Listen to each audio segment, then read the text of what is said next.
very draining time right now at home because our son is basically still, you know, in the terrible twos. I'm just coming out of the effed up 40s.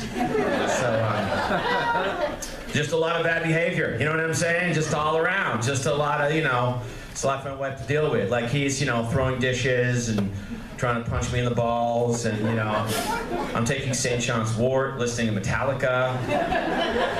Yeah, I don't mean ballad Metallica that you guys have heard, you know what I mean? I don't mean like, nothing else matters. I mean 1990 pre-haircut, ugly Metallica, like, Master of Puppets pulling your strings. Things. It's like an angry Muppet with a really good drum beat. That's basically, you know what I mean? It's like a drug. I need it. It's just, I listen to it out loud in speakers, like, you know what I mean? It's like, it's probably mutating my kid on a cellular level. Like, I don't even know. He's gonna go to school. He's going, Leland, what's your favorite song? A, B, C, D, E, F, G. It's like, the wheels on the bus go round and round. The wheels come off, the bus explodes. What a nice boy. Get him in a special class. Yeah. Maybe a drummer in Diaper Tornado, that band. That toddler band. But it's tough. And you know, us parents now, I think it was always kind of like this, but more and more and more as time goes on, we have little kids, we have kids, and we want our kids to like our music now. We want to show off that our kids like our cool and grown-up music now. And you can go too far with that. You know what I mean? You can go too far. Like the other day I was in the park, there was this guy who was like, yeah, my kid likes death metal. I'm like, your kid is 8 months old, okay? Isn't it? I don't think just because you put him in a Cannibal Corpse onesie and a Slayer bib, I don't think so. You know what I mean? He's not headbanging. He has no neck muscles. That's what's going on there. That's not. He's not moshing. You know what I mean? He's not giving you devil horns. That's friendly caterpillar. That's what that is. Sir, I'm calling child rescue, whatever they call it. I don't know. Never had to call it. Child rescue, animal rescue, child protective services, CPS. Get him in here. Put that on speed dial on your phone.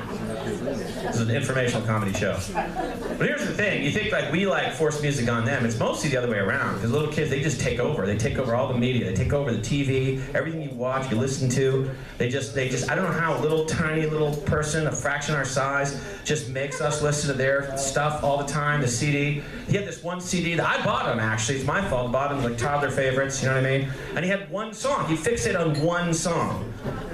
And the song he listened to for months was Little Red Caboose, Little Red Caboose, Little Red Caboose, train, train, train, train. Over and over, like 1,000 times. And you just want to hear it over and over again. And I started to fantasize about finding one of those unfinished new freeway ramps in LA and just be like, and the highway patrol shows up, you know, and the first thing, the officer is like, what a sick, murderous bastard.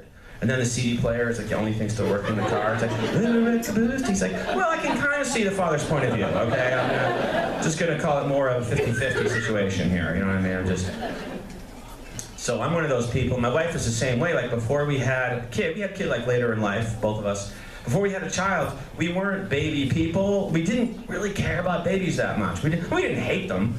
We didn't participate in anti-baby marches, you know what I'm saying? We weren't like throwing rocks at babies. It's just that when people were talking about babies, we tuned it out, you know what I mean? Kind of like Game of Thrones or Adele, you know what I'm saying? Like I just blah, blah, blah, blah, you know it's supposed to be good, you know what I mean? But I can't, no, I just can't relate. Then we had a baby, and I'm like, oh my God, he's so beautiful and miraculous and amazing. And I not only appreciated our baby, I appreciated all babies. Like this universal thing. It was kind of like buying a Subaru. You know what I mean? Like, I know you guys have or done. Before you buy a Subaru, you're like, what is that? That's not even a thing. There's 5 Japanese car brands, and then I cut off. I don't accept that. It ends at Nissan, that's it. There's no, we don't need any more. And then you're like, no, try it. You know what I mean? Like, oh my God, yeah, they're awesome. Like, 4-wheel drive on demand, like really well built, blah, blah, blah. And then when you have a Subaru, it's just rare enough. You see someone like, Forester, Legacy, bam, high five. You know what I mean? Hey, let's talk Subaru, you know? And it's like that with kids. It's like the babies now. I'll be walking down the street, you know, with our baby, God come the opposite way with his baby. And I'm like, oh my God, baby, yeah, baby, look, baby. Let me see, how long is he? How much does he weigh? What year? 4 on the floor? How much is insurance?